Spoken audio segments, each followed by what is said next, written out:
Okay, so let's start with the next chapter, that is structure of atoms and nuclei. So as you know, in this chapter we will be talking about physics related to atoms and nuclei, and उसमें भी specifically आपको Bohr's postulate पता होने चाहिए, and you should know basics of radioactivity. तो ज्यादा इसमें questions नहीं आते हैं, हाइड्रोजन स्पेक्ट्रम एटॉमिक स्पेक्ट्रा पे भी आते हैं questions. So let us start with first question. The rate of radioactive disintegration at an instant for a radioactive sample of half life. तो आपको T half दिया है. You have been given what is half life of a radioactive sample. Half life आपको दिया है 2.2 into 10 power 9 second. Okay, right? Okay. The rate of radioactive disintegration at any instant for a radioactive sample of half-life 2.2 into 10 power 9 is 10 power 10 per second. मतलब rate of disintegration मतलब dN by dt. How many number of radioactive nuclei are decaying per unit time? That is 10 power 10 per second. The number of radioactive atoms in the sample at that instant is. You are supposed to find out what is n. Okay, तो if you remember, अगर आपको याद होगा, तो law of radioactive disintegration, radioactive decay law, it is dN by dt proportional to number of atoms present at that instant of time. मतलब it is given by dN by dt is equal to minus lambda n. हम लोग normally minus नहीं लिखते हैं when we talk about because negative sign just tells you कि original number कम हो रहा है. तो आप अगर मॉड लिखोगे तो you may ignore, if you want you may ignore minus sign, but ठीक है, हमको n फाइंड करना है. You are suppose to find out n. तो n is equal to -1 by lambda dN by dt. And lambda, you know relation between t half and lambda. अगर आपको याद होगा तो lambda is equal to 0.693 by t half, ये formula होता है. Okay, तो आप लिख सकते हो यहाँ पे, you can just write it down, lambda की जगह पे 0.693 and you will write down t half over here dN by dt. तो you have to just put values now. T half की वैल्यू आपके पास दी हुई है, it is given to you as 2.2 into 10 power 9 upon 0.693 और dN by dt आपके पास है 10 power 10. Okay, तो 2.2 अपॉन 0.69 मतलब 0.7 मान लो. ऊपर 2.2 है, नीचे 0.7 है, मतलब 1 जा एंड 3 जा. तो रफली 3 into 10 power 19, रफली 3 into 10 power 19 as you can see is option number D. तो अप्रोक्सीमेटली आपको मिल जाएगा आंसर, तो ऑप्शन नंबर डी आना चाहिए. तो this is how you are suppose to solve this particular question. So this is roughly 3 into 10 power 19. Okay, तो question बहुत ही सिंपल है. There is nothing very difficult in this question. Next question: if an electron in a hydrogen atom jumps from third orbit to second orbit, it emits a photon of wavelength lambda. So if the transition is from n equal to 3 to p equal to 2, wavelength is lambda, तो 1 by lambda is equal to r. आपको पता है ये formula, और hydrogen atom है इसलिए मैं यहाँ पे z या z स्क्वायर नहीं लिख रहा हूँ, because this is hydrogen. Yes, z equal to 1. Good. 1 upon p square minus 1 upon n square. तो 1 by lambda is equal to r. 1 by 2 square is 4. This is 9. 9 minus 4 is 5 और नीचे 36. तो 1 by lambda is equal to 5r by 36, equation number 1. आगे बोला है when it jumps from fourth orbit to third orbit, so when n equal to 4 and p equal to 3, okay, in that case the corresponding wavelength is, मैं इसको lambda dash बोल देता हूँ, which is r 1 by p square मतलब 1 by 9 minus 1 by 4 square, that is 16. 16 minus 9 is 7. So this is 7r by 16 into 9. So 9 into 16. Okay, I will not okay you can write down 144, that is okay, but आपको calculations को simple करना है तो just keep it like this. Okay, तो अब equation number 1 और 2 को मैं डिवाइड कर देता हूँ। So dividing equation 1 by equation 2, you will get 1 by lambda upon 1 by lambda dash, ये था 5r by 36, और ये आपके पास आया 7r by 9 into 30, 9 into 16, तो 1 जा एंड 4 जा।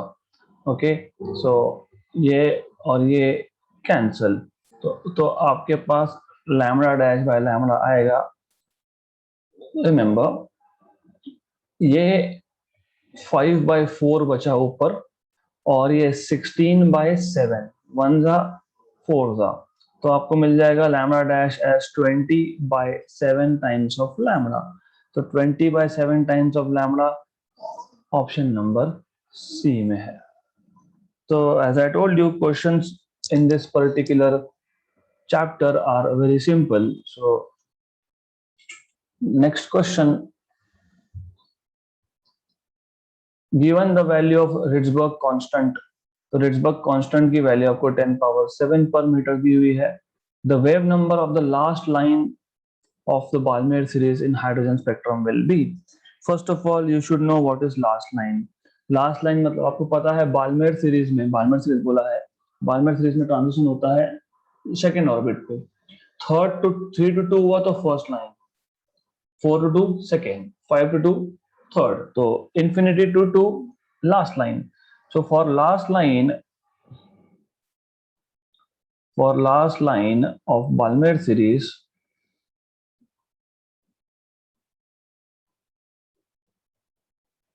transition must occur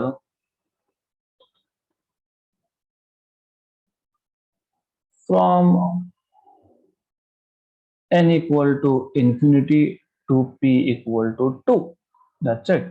और ये तो बहुत ही इजी है।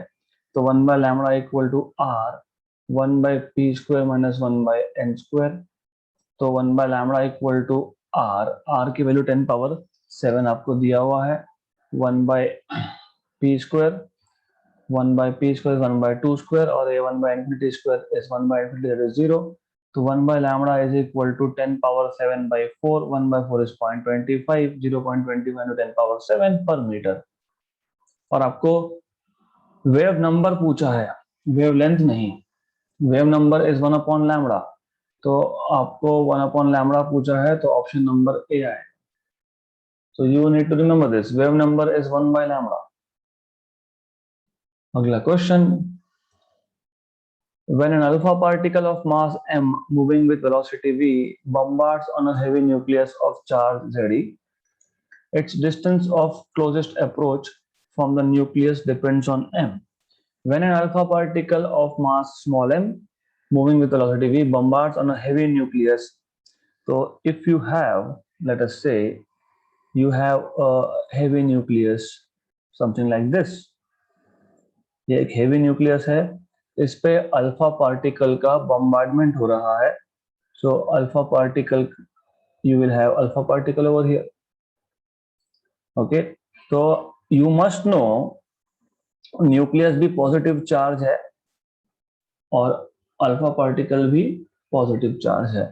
तो क्या होगा जब ये बम्बार्ड होने जा रहा है, तो ये एक पर्टिकुलर मिनिमम डिस्टेंस तक आएगा, उसके बाद ये रिपेल हो जाएगा। okay, it will repel because they are like charges। तो ये जो स्मॉलेस्ट डिस्टेंस आता है, मतलब क्लोजेस्ट अप्रोच बोलते हैं हम लोग इसको, तो this is called as distance of closest approach. Okay, तो डिस्टेंस ऑफ क्लोजेस्ट अप्रोच आपको पूछा है। सो आप चाहो तो मैं ट्रेजेक्टरी ड्रॉ कर देता हूं यहाँ पे। I will just draw trajectory of this alpha particle so that it will be more clear to you। So this alpha particle will approach something like this। तो ये distance of closest approach है, let us say r। okay, तो distance of closest approach का r0 बोल देते हैं, normally r0 से denote करते हैं। तो इसका फॉर्मूला है स्ट्रेट अवे तो distance of closest approach R0 is ZE square upon pi epsilon 0 mv square. So as you can see, it is inversely proportional to m. So option number C. Distance of closest approach का direct formula याद रखो. Derivation is out of scope of your syllabus, so you can just remember this. Next question. A mixture consists of two radioactive materials A1 and A2 with half-lives of 20 and 10 seconds respectively. Initially, the mixture has 40 grams of A1 and 160 grams of A2. The amount of the two in the mixture will become equal after. So, आपके पास एक mixture है दो radioactive material का A1 और A2.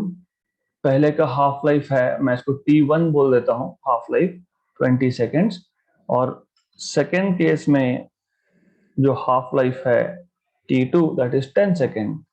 Initially the mixture has 40 ग्राम, तो इसका जो initial था दैट इज 40 ग्राम है, मतलब मास में दिया हुआ है आपको, इनिशियल मास दिया हुआ है, not initial number of nucleus. तो initial mass of first radioactive substance is 40 gram and that of second is 160 gram. तो ये दोनों जो radioactive substance है in a mixture, ये equal कब होंगे? At what time they will be equal? Anyways, you should remember one thing. एक amount of substance is proportional to mass of substance present. मतलब ये जो m0 है, आप बोल सकते हो कि total number is proportional to mass. जितना ज्यादा मास होगा उतना ज्यादा नंबर ऑफ एटम्स या न्यूक्लियर होंगे. हम यहाँ पे रेडियो एक्टिविटी की बात कर रहे हैं, मतलब we are talking about nucleus here. Okay, तो then you should know what is radioactive decay law. n is equal to n0 e raised to minus lambda t. अभी हमने किया था dn by dt is equal to minus lambda, if you remember, into n. फिर ये है differential equation in variable separable form. दो variable है, एक n एक t, और वो सेपरेट हो सकते हैं. तो dn you will be writing this as dn by n equal to minus lambda dt. फिर आप इंटीग्रेट करते हो, लैम्बडा कांस्टेंट तो बाहर रखा, कहां से कहां तक? इनिशियल क्वांटिटी से फाइनल क्वांटिटी तक, और यहाँ पे आप 0 से t तक. dn by n का इंटीग्रेशन आता है lambda natural log of n within limits n0 to n equal to minus lambda t within limits 0 to t. फिर आप इसको लिखते हो log of upper limit minus lower limit, क्योंकि integration में डेफिनेट इंटीग्रल्स ऐसे solve होते हैं, यू शुड नो दिस. तो ये आ जाएगा lambda t with a negative sign. Then you will get natural log of n by n0 equal to minus lambda t. log और exponential opposite operations होते हैं, तो you take exponential on both sides. तो n by n0 equal to e raised to minus lambda t. तो n equal to n0. This is what you call as radioactive decay law. इसको radioactive decay law बोलते हो. फिर अगर आप graph plot करोगे, तो when you plot graph of quantity against time, you show a graph which is something like this. फिर इसको बोलते हो कि ये इनिशियल क्वांटिटी था t इक्वल टू 0 पे, और इट इज डीकेइंग एक्सपोनेंशियली, क्योंकि यहाँ पे ये एक्सपोनेंशियल डीके है, e raised to माइनस है. तो this is radioactive decay law. तो all you must know is basic formula, बस n equal to n0 e raised to lambda minus lambda t पता होना चाहिए था. अब according to the given condition the amount will become equal. तो n1 equal to n2, पहले specimen का, पहले स्पीसीज का दूसरे स्पीसीज का क्वांटिटी इक्वल होगा. मतलब you will be writing down here n0 of 1, okay, e raised to minus lambda t1 equal to n0 of 2 e raised to minus lambda t2, but as I told you n0 is proportional to m0, तो आप बोल सकते हो कि m0 of 1 e raised to minus lambda t1 equal to m0 of 2 e raised to minus lambda t2, right? Good. तो now m0 आपको पता है, you know what is m0, 1 40 और यहाँ पे 160, this is what you know.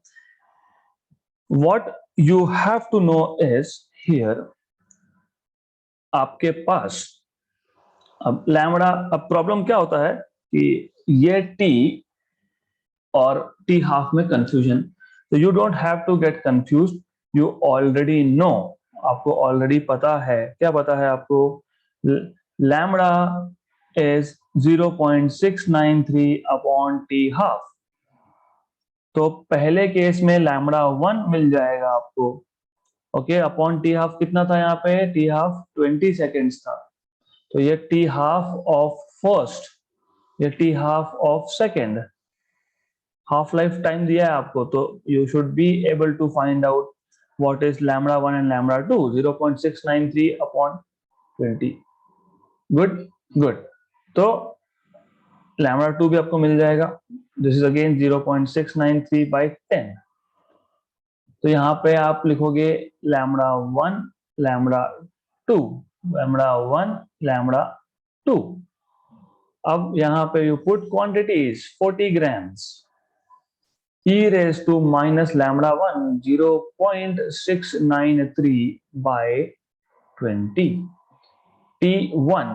अभी problem है कि यहाँ पे ये गड़बड़ मत करना, यहाँ t1 मत लिखना, क्योंकि इक्वल होगा तो इक्वल कौन से टाइम पे होगा यही पूछा है आपको, मतलब t तो पूछा है, तो t1 एंड t2 आप लिख नहीं सकते यहाँ पे, you have to just say t, this is t equal to 160 e raised to minus 0.693 by 10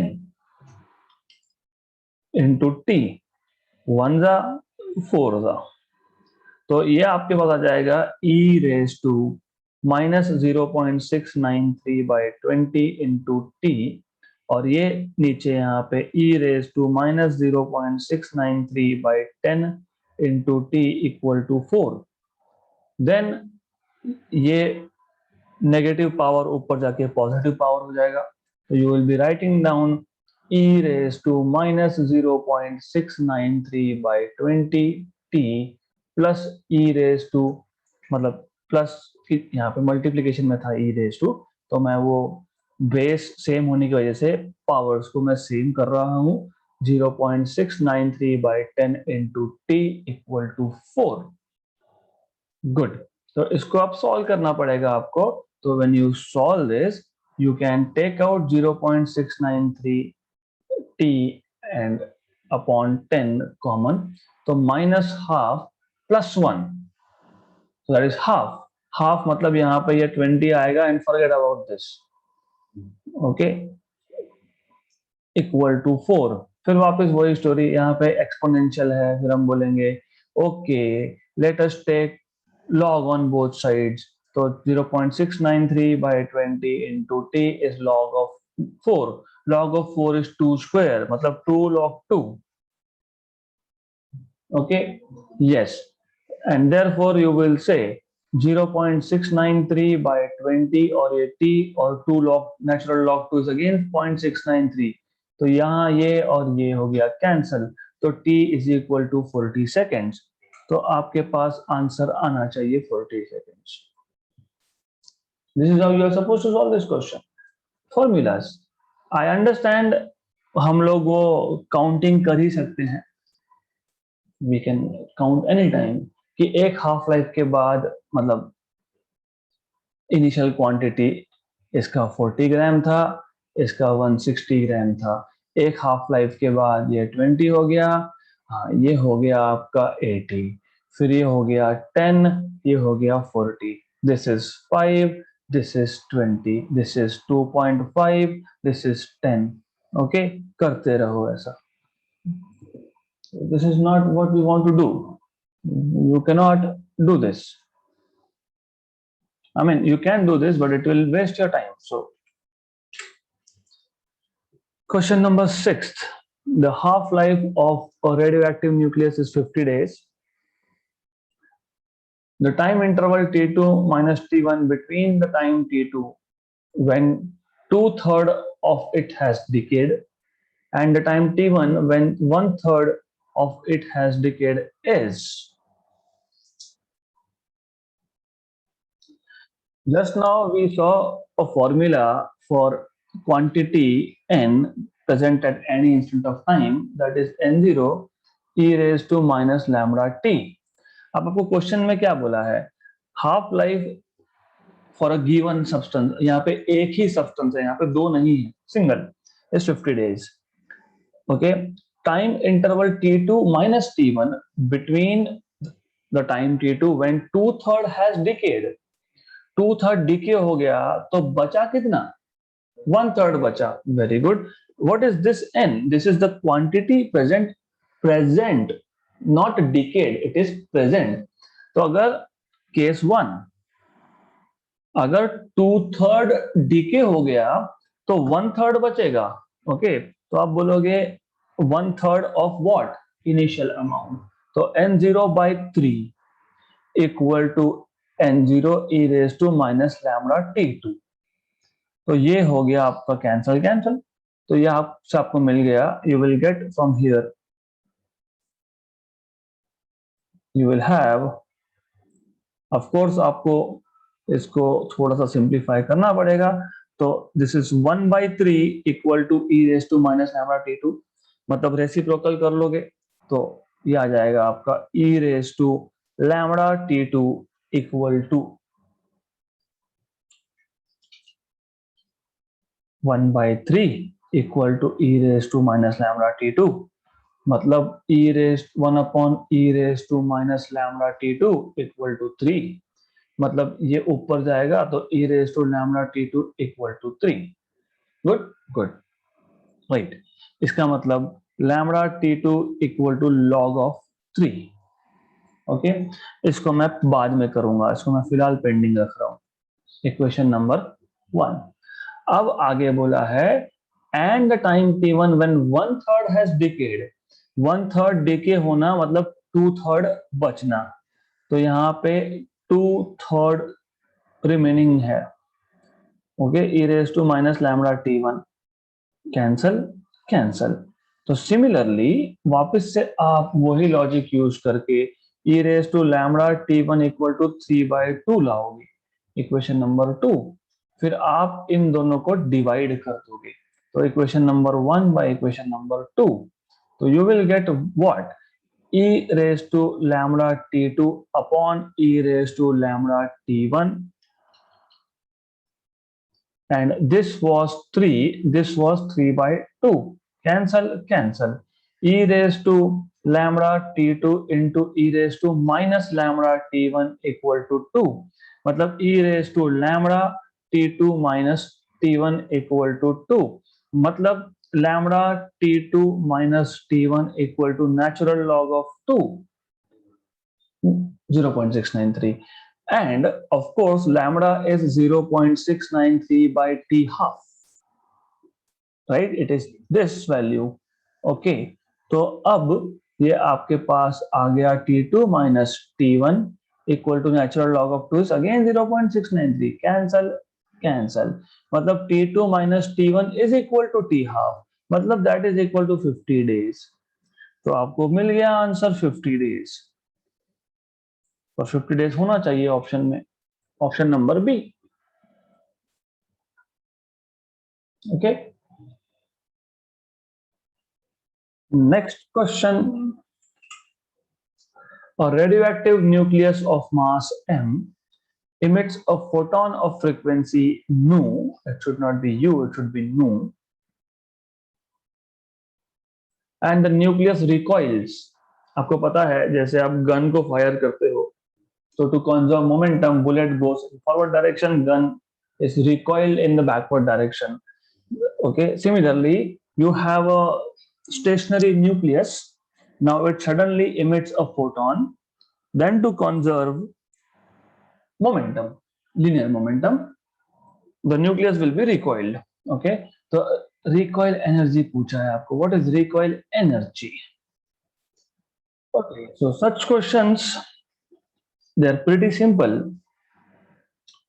देखो आपको क्या करना होता है, यहाँ पे क्या बोला है, रेडियोएक्टिव न्यूक्लियस है जिसका मास m है, it emits a photon of frequency nu and the nucleus recoils. At this, for such questions, from law of conservation of momentum, law of conservation of linear momentum,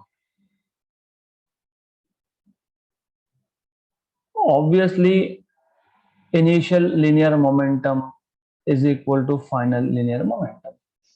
Initial linear momentum is 0 because, as I told you, nucleus was stationary. Final is linear momentum of a nucleus plus that of photon, right? Okay, right. तो आप इसको लिख सकते हो, therefore you can say that linear momentum of nucleus equal to minus that of photon. अगर आप सिर्फ magnitude की बात करोगे, university sign tells you photon आगे गया तो न्यूक्लियस पीछे आएगा. So if you are talking about just magnitude, तो magnitude wise you can say mod of this is equal to mod of this. Momentum of a particle is always mass into velocity. Nucleus is a particle, तो mass into velocity. Photon के लिए आपको अगर याद है तो ठीक है, नहीं याद है तो भी ठीक है, h by lambda, but lambda is c by nu, तो h by lambda but lambda is c by nu, तो फोटोन का मोमेंटम हमेशा h nu by c होता है.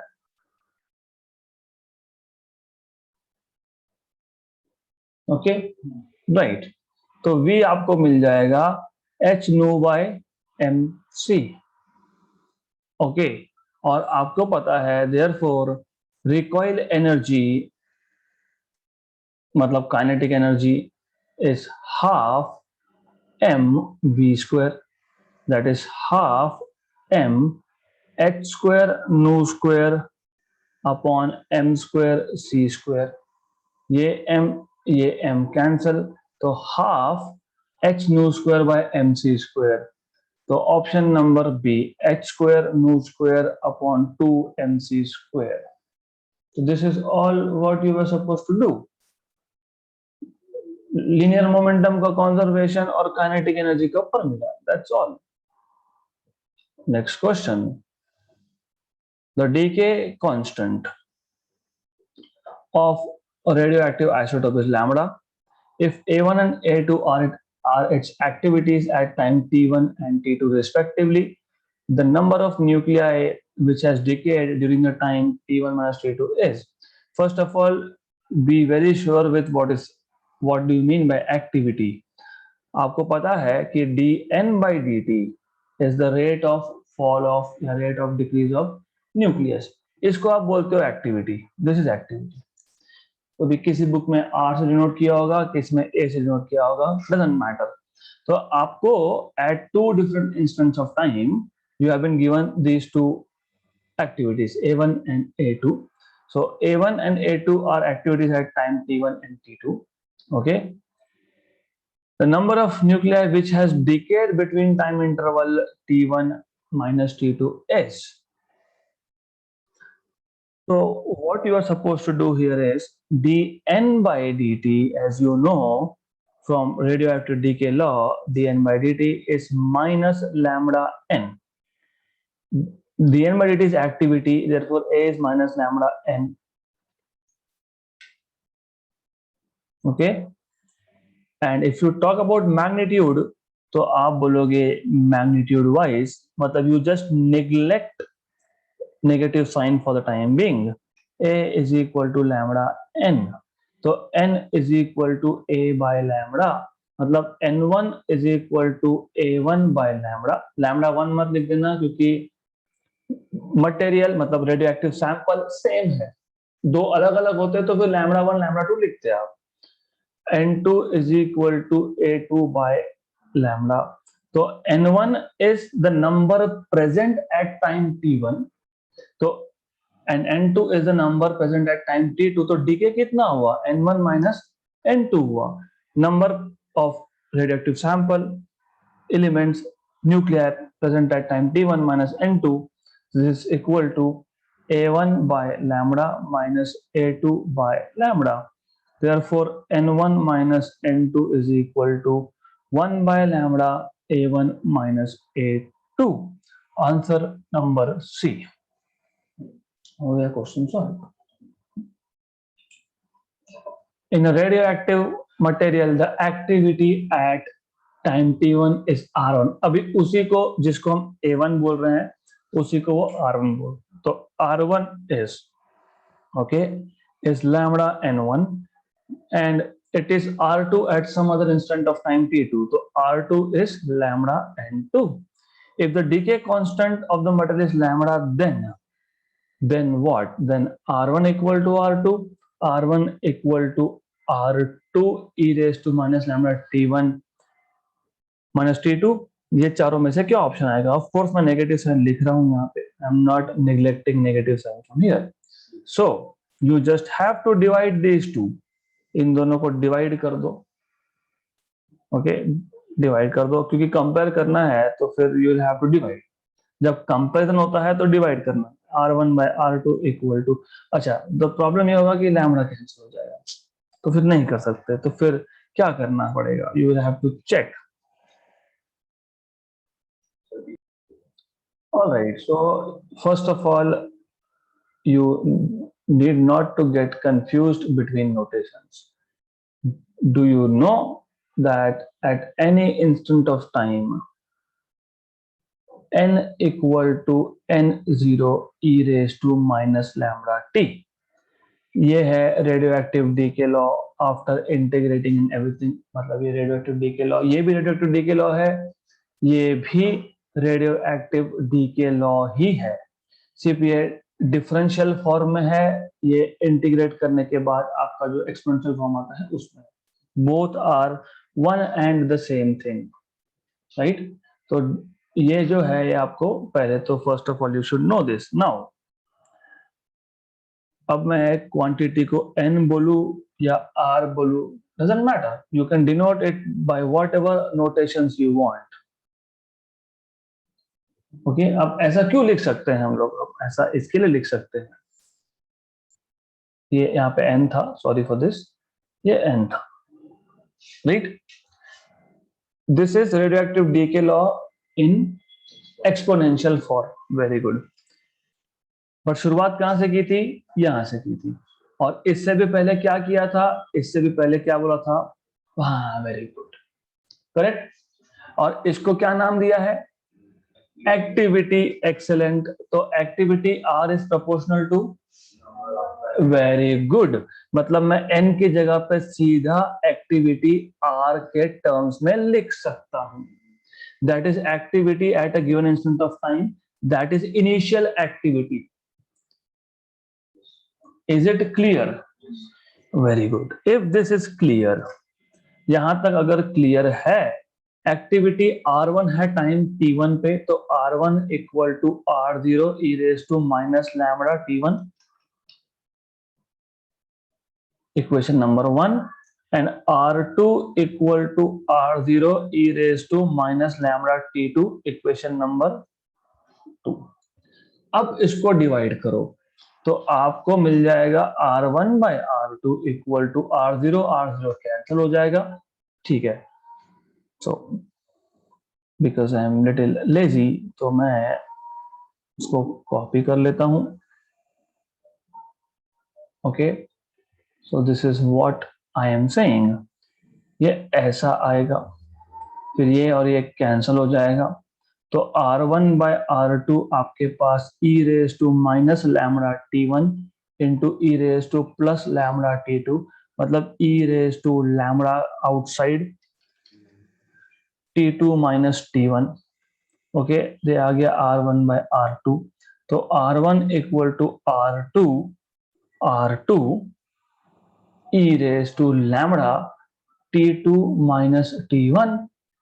ऐसा ऑप्शन नंबर बी में है। कैसे बी में है? तो सिर्फ नेगेटिव साइन कॉमन निकाल लिया, तो R2 e raise to minus मैंने कॉमन निकाल लिया, तो T2 हो जाएगा नेगेटिव, T1 हो जाएगा पॉजिटिव, तो T1 माइनस T2 है क्या ऑप्शन नंबर बी में ऐसा?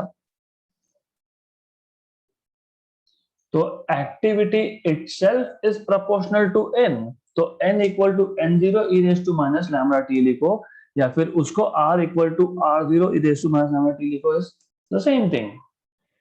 ओके, तो ये आपको पता होना चाहिए। So this is all what you need to no.